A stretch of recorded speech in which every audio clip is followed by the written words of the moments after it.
Сәлеметсіңдер ме, балалар? Здравствуйте, ребята. Бүгінгі сабақтың тақырыбы «Атамның үйі үлкен». Сегодняшняя тема урока «Дом дедушки большой». Открываем тетради и пишем сегодняшнее число. Дәптерімізді ашып, бүгінгі күнді жазамыз. Желтоқсанның 22-сі, сынып жұмысы. Жаңа сөздер. Новые слова. Алма бағы. Яблочный сад.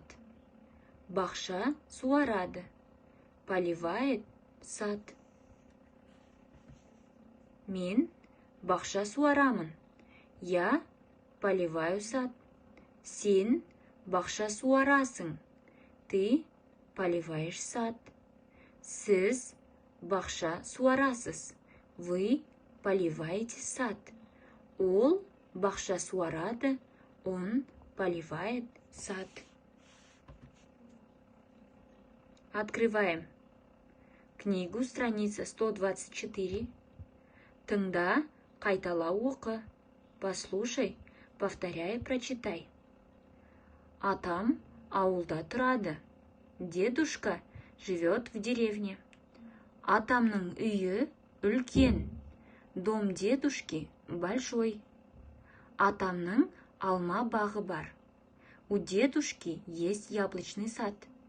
Мен алма жинаймын. Я буду собирать яблоки. Аулада бақша бар. Во дворе есть сад. Атам бақша суарады. Дедушка будет поливать сад. Мен атама көмектесемін. Я буду помогать дедушке. Теперь в тетради выполняем 4-е задание. Страница 126. 4-е задание. 4-ші тапсырма. Үлгіге қара. Сөздердің құрамындағы әріптерді пайдаланып, жаңа сөздер құра. Оларды қатыстырып, сөйлем құрастыр. Посмотри на пример. Составь новые слова с помощью букв в слове. Составь с ними предложение. Например, внимательно смотрим на пример. Үлгі, суарады. Нам дали первое вот это слово. Су, ара, сары.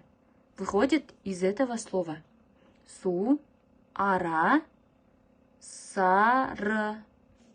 Теперь с помощью этих слов нужно нам составить 3 предложения, потому что у нас вышло 3 слова.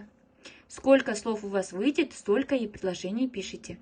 Мен су ішемін. Я буду пить воду.